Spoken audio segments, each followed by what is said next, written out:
In November 2020, a new way to pay money launched in Brazil. 5 years later, it's running close to 8 billion transactions every single month. To put that in perspective, India built a system just like it a few years earlier that the entire world studied as the gold standard.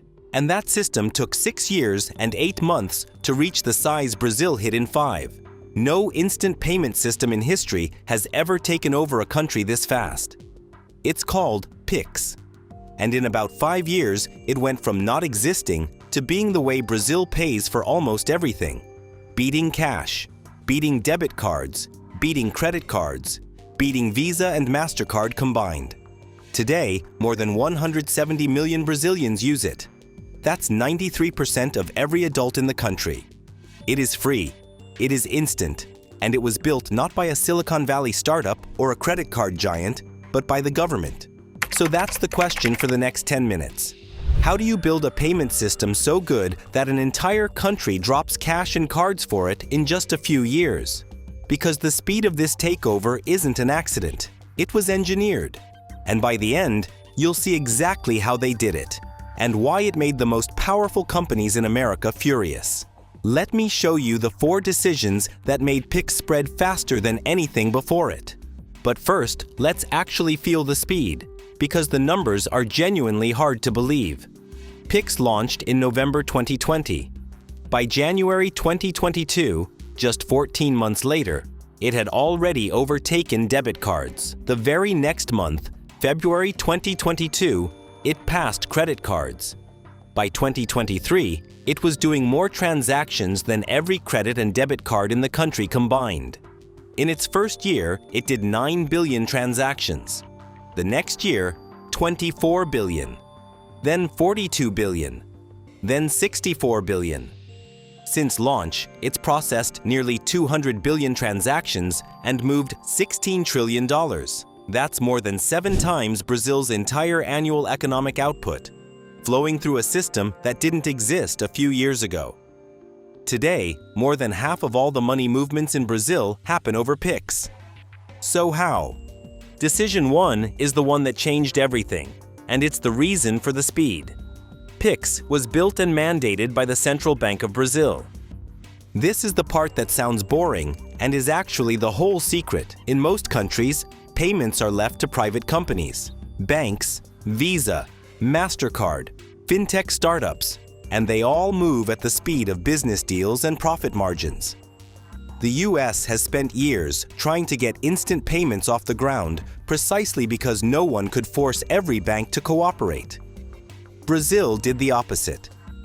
After private attempts to build instant payments in Brazil failed, the central bank just built it itself, starting in 2018. And then it did the crucial thing. It made participation mandatory. Every major bank in the country was required to offer Pix, built right into the app customers already had. Think about what that does to the speed. There was no slow bank-by-bank rollout. There was no convincing.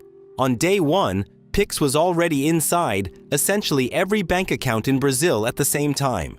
The government didn't launch a product and hope it spread. It flipped a switch for an entire nation at once. That's why the curve is so steep. Pix didn't grow at the speed of a sales team. It grew at the speed of a law. Which leads to decision 2. They made it effortless to actually use. They got rid of account numbers. Here's the friction that kills most bank transfers. To send someone money, you normally need their account number, their branch number, the bank code. You have to read out a string of digits and pray you got them right. Pix replaced all of that with something called a key. Your Pix key can just be your phone number, or your email, or your tax ID, or a random string the system generates for you. So sending money becomes as easy as texting. You type in someone's phone number, the money arrives in their account in seconds, any time of day, any day of the year, including weekends and 3 in the morning. No friction means no excuse not to use it, and that feeds the speed. Decision 3 is the one that made businesses fall in love with it, and it's where the giants start to lose. QR codes and no middleman taking a cut. For individuals, Pix is completely free. To pay a business, you just scan a QR code. Every shop, from giant retailers down to a guy selling coconuts on the beach, can print one out. But here's the part that matters. When you pay with a credit card, the card networks, Visa, Mastercard, and the processors behind them take a cut of every single transaction. In Brazil, that cut ran to around 2.3%. Pix charges businesses a fraction of that, roughly a third of 1%. That's about 7 times cheaper. Because Pix is a direct pipe from your bank account to the seller's bank account, there's no card network in the middle taking a toll. Now put yourself in the shoes of a Brazilian shop owner. One option costs you 2.5% of every sale, and the money shows up days later. The other costs almost nothing, and the money is in your account before the customer walks out the door. Of course they pushed Pix. The cheaper, faster option spread through the entire economy because everyone selling something had a reason to want it. And that's the speed thread again, accelerating from both sides at once. And decision 4 is why the takeover never slowed down.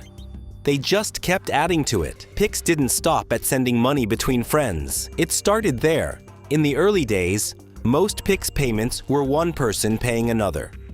Then businesses jumped in, and paying stores became the bigger use. Then, in 2025, they launched Pix Automático, which handles recurring payments, your rent, your subscriptions, your electricity bill, which finally gave the 60 million Brazilians without a credit card a way to pay for the automatic subscription world.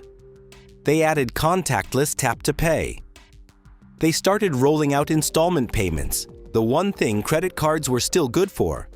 And they began extending Pix across borders, so Brazilians could use it in other countries, with dozens of nations now lining up to copy the model. Every new feature pulled in more people and more money, so the curve just kept climbing. So that's the how. Built by the central bank and mandated into every account overnight, made frictionless with keys, made cheap and free by cutting out the card networks, and constantly expanded. Free public money infrastructure, dropped on an entire nation at once. Now here's where the story takes a turn nobody saw coming, the dark side, and the proof of just how big this got. Pix worked so well that it became an international incident. When you build a free government payment system that beats Visa, Mastercard, Apple Pay, and Google Pay inside one of the world's biggest economies, those companies lose billions in fees. And they noticed. In July 2025, the United States government, under the Trump administration, launched a formal trade investigation into Pix, effectively accusing Brazil of unfair trade practices. A U.S. government trade report devoted 8 full pages to Brazil, arguing that because the central bank both runs Pix and regulates everyone else, and because it forced the big banks to adopt it, the whole thing was an unfair playing field for American payment companies. There were even threats of tariffs tied to the dispute. Sit with how wild that is. Brazil built a way for its own citizens to send each other money for free, and the world's most powerful economy treated it as a threat worth investigating. Brazil's response was basically a national shrug. A government campaign went viral with the slogan, "Pix is ours, my friend." And a central bank official said the critics have interests that are not those of the Brazilian population. There's also a real cost closer to home worth being honest about. Because Pix is instant and can't be reversed, it opened new doors for scammers and fraud. And the central bank has had to keep building tools to fight it. A system this fast and this frictionless cuts both ways. So let's zoom out, because the real lesson here is bigger than one app. The reason Pix is the fastest is not that Brazilians are uniquely tech-savvy, or that the app is uniquely beautiful. It's that Brazil made one decision the rest of us mostly didn't. It treated moving money like a road. Roads are public. You don't pay a private toll company every time you drive to the store.